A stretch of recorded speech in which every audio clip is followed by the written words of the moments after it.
Hello সবাইকে, কেমন আছো তোমরা সবাই? আশা করছি তোমরা সকলে বেশ ভালো আছো। আমিও কিন্তু বেশ ভালো আছি। চলে এসেছি নতুন একটা ব্লগ নিয়ে। আজকে সকাল সকাল তোমাদের সাথে নিয়ে ব্লগটা স্টার্ট করছি। আশা করব তোমাদের ভালো লাগবে। তাহলে চলো শুরু করি।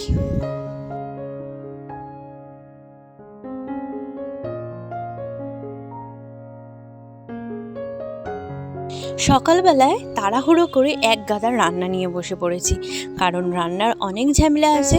তোমরা সকলেই জানো, যারা রেগুলার আমার ব্লগ দেখো তোমরা জানো আমার হাজব্যান্ড স্কুলে যায়, তাই জন্য সকাল সকাল রান্না থাকে।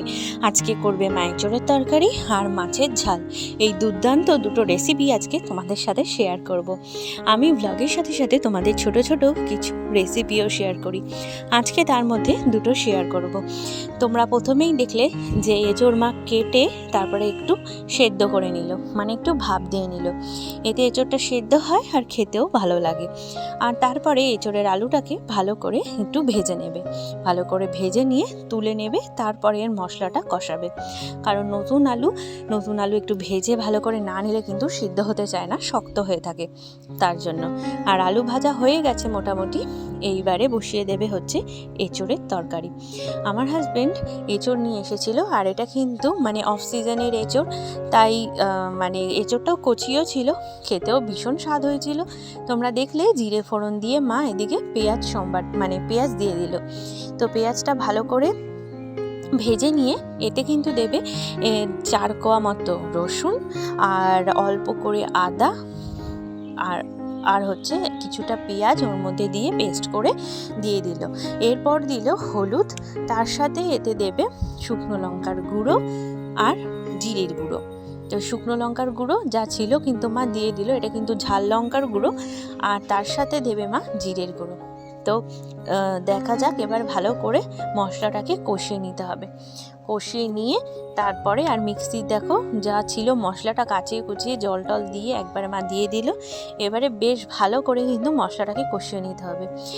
অনেকটা কিন্তু ওই মাংস স্টাইলেই করে, দেখো বেশি করে জিরের গুঁড়োও দিয়ে দিল, কারণ এঁচোড় কিন্তু নিরামিষও খাওয়া যায়। পেঁয়াজ রসুনটা অ্যাভয়েড করলে নিরামিষও খেতে পারো, কিন্তু নিরামিষের থেকে আমিষভাবে খেলে বেশি ভালো লাগে। আর এতে আলুটা দিয়ে দিল, তার সাথে দিয়ে দিল কিছুটা টমেটো, দিয়ে ভালো করে মশলাটাকে কষিয়ে নেবে। দিয়ে এবারে এই যে এঁচোড়টা আছে সেটাকে চিপড়ে চিপড়ে এর মধ্যে দিয়ে দিল।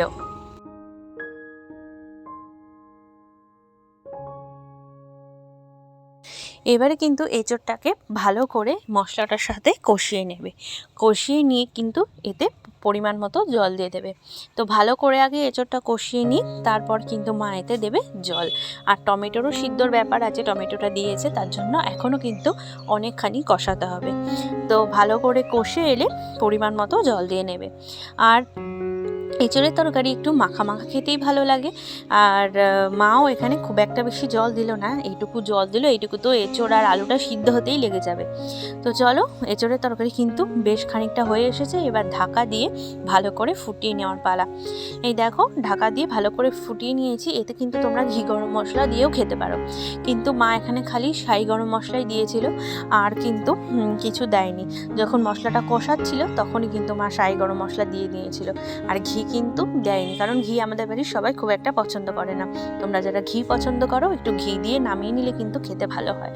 ব্যাস, এবার কড়াইটা ধুয়ে নিয়ে মাছের ঝাল করব। সত্যি কথা বলতে মাছটা খুব একটা ভালো ছিল না, আর এই মাছের না ঝাল না খেলে ভালো লাগবে না, কারণ জ্যান্ত মাছ হলে তার ঝোল টোল খেতে ভালো লাগে। আর মাছটা ওর বাবা ঠিকমতো আনতে পারেনি রবিবার দিন, তাই মাছটা খুব একটা মানে ভালো না, মোটামুটি খাওয়া যাবে, ফেলানোর মতো নয়। কিন্তু তার জন্য মা পেঁয়াজ দিয়ে করছে। পেঁয়াজ দিয়ে দেখো কোনো কিছু ফোড়ন দিল না, কিন্তু ডাইরেক্ট পেঁয়াজ দিয়ে দিল। তো ফোড়ন দেওয়ার কোনো ব্যাপার নেই, তোমরা কিন্তু ফোড়নটা স্কিপ করে দিতে পারো। পেঁয়াজটা ভালো করে ভাজা হয়ে গেলে এতে দিয়ে দেবে মা 2 টুকরো টমেটো। তোমরা যারা বেশি টমেটো খেতে পছন্দ করো বা একটু টকটক খেতে পছন্দ করো, বেশি দিতেই পারো। আমি কিন্তু টকটক খেতে বেশ পছন্দ করি।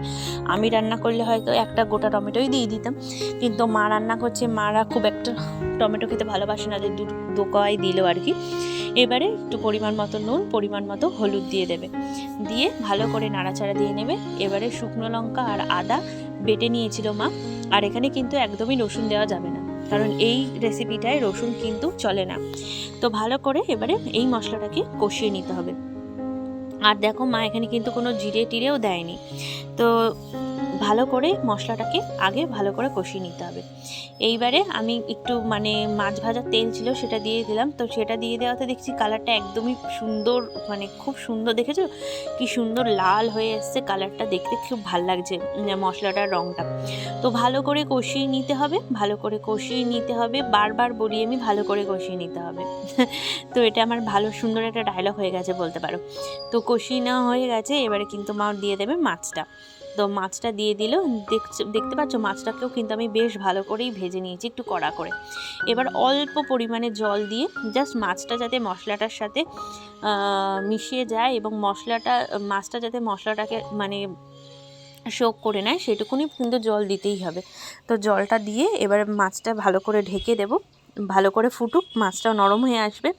তো এই যে মোটামুটি ভালো করে ফুটে গেছে, মাছ কিন্তু একেবারেই রেডি। এবারে মেন ইনগ্রিডিয়েন্টস যেটা দিতে হবে সেটা তোমাদেরকে খুব তাড়াতাড়ি দেখাচ্ছি। তো দেখো মাছটা খুব সুন্দরভাবে ফুটে গেছে আর একদমই কিন্তু সবই রেডি। এখানে কিন্তু মা কোনো জিরের গুঁড়ো দেয়নি, তো তোমরা কিন্তু কোনো ফোড়ন বা জিরের গুঁড়ো আর রসুন একদমই ইউজ করো না। ব্যাস এবার ভালো করে একটু আরও ভালো করে ফুটিয়ে নেব। এবার এতে দিয়ে দিলাম 4-5টা লেবু পাতা, দিয়ে ঢেকে দিতে হবে। ঢেকে তারপরে নামিয়ে নিয়ে লেবু পাতাগুলো বের করে দিলেই কিন্তু লেবু পাতা দিয়ে কাতলা মাছের ঝাল একদম রেডি। দুটো রেসিপি কেমন লাগলো অবশ্যই কমেন্ট করে জানিও। আর এদিকে চলে এসেছি আমি ভূমিকে খাওয়াতে। সবথেকে স্ট্রাগলের বিষয় হচ্ছে বাচ্চাকে খাওয়ানো। তো বাচ্চাকে খাওয়ানো মানে কি বলবো, সে যে কি স্ট্রাগল, যে বাচ্চারা খুব তাড়াতাড়ি খেয়ে নেয়, নিজে হাতে খায়। অনেক বাচ্চারা ছোটো থেকে নিজে হাতে খায়, কিন্তু তারা ভীষণ ভালো আমি মনে করি। আর যাদেরকে এভাবে খাইয়ে দিতে হয়, খাওয়া নিয়ে যারা দুষ্টামি করে তাদেরকে নিয়ে কিন্তু ভীষণ স্ট্রাগল। আর দেখো এই ক্যামেরা অন করে এবার ওকে খাওয়াচ্ছি, কি যে মানে সমস্যা কি বলবো। 1 ঘন্টা ধরে খাওয়ানোর পর এই যে খাওয়া হলো, এবারে তিনি খেলতে লেগেছেন। তিনি এখন ব্যস্ত আর মুখের মধ্যে কিন্তু এখনও তার খাবার রয়েছে। এইভাবে অনেকক্ষণ ধরে ভূমি কিন্তু মুখের মধ্যে নিয়ে রাখে। আর দেখো এবারে হচ্ছে আমি ঝাড় দিচ্ছিলাম আর আমার থেকে ঝাড়ুটা নিয়ে ও এখন শুরু করেছে ঝাড়। খুব কাজের হবে কিন্তু, তোমাদের বলেছি না আগের ব্লগে, মেয়েদের একদমই কাজ শেখাতে হয় না, সব কিন্তু মেয়েরা দেখেই শিখে নিতে পারে। আর দেখো তার কিন্তু সবথেকে বড় উদাহরণ আমার মেয়ে। কারণ তোমাদের বাড়িতেও তোমার মেয়ে বা তোমাদের বোন যেই হোক না কেন, সেও কিন্তু এভাবেই করবে, কারণ দেখেই কিন্তু মেয়েরা শিখে নেয়। আর এদিকে চলে এসেছি, গ্যাসটা মুছছি, তার সাথে সাথে মানে রান্নাঘরটাও গুছাবো, গ্যাসটাও মুছবো। তোমরা কিন্তু লক্ষ্য করেছো আমি একটা কাজ করতে করতে আরেকটা কাজেও চলে যাই। মানে কোনো কাজ যদি ধরো মাছ ভাজি, গ্যাসটা কমিয়ে দিয়ে অন্য একটা কাজ করে নিলাম, বা ভাত করছি মানে তার ফাঁকে ফাঁকে সবজিটাও কেটে নিলাম। এভাবে কিন্তু মানে দুটো কাজকে আমি একসাথে করার চেষ্টা করি, বা অনেক সময় মানে মাল্টিপল কাজ করি বলতে পারো। তো করতে হয়, কারণ আমি মনে করি মেয়েদের হয়তো 10টা যদি হাত হতো তাও মনে হয় কম পড়ে যেত। মানে আমাদেরকে দশভুজা হলে ভালো হতো, মাঝে মাঝে আমার মনে হয়। মানে এত তাড়া যায়, ভূমিকে একটা রেগুলার রুটিনে আনতে হয়, সে তাড়া থাকে, তো টাইম টু টাইম ওকে সবসময় মেনটেন করতে হয়, তার জন্য কিন্তু দশভুজা হতেই হয়। এদিকে দেখো ভাত খাওয়ারও সময় নেই, এখন বাজে 11:30 পৌনে 12টা মতো। এখন আমি সকালের ভাত খেতে বসেছি, আর তার সাথে সাথে ভূমির কিন্তু জলও গরম করছি, কারণ ওকে স্নান করিয়ে নিয়ে যাব স্কুলে। তাই জন্য মানে মাঝে মাঝে আমার মনে হয় আমার এই দুটো হাতও মানে কম পড়ে, আরও যদি 4-5টা হাত হতো বা 10টা হাত হতো তাহলে কিন্তু মনে হয় আরও সুবিধা হতো।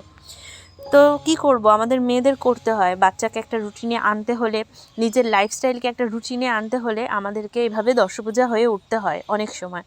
তো চলো আজকের ব্লগটা এই পর্যন্ত। কেমন লাগলো জানাতে ভুলো না। ভালো লাগলে লাইক, শেয়ার, সাবস্ক্রাইব করো। চ্যানেলে নতুন আসলে সাবস্ক্রাইব অবশ্যই করো। বাই বাই, অন্য একটা ব্লগে খুব তাড়াতাড়ি দেখা হচ্ছে।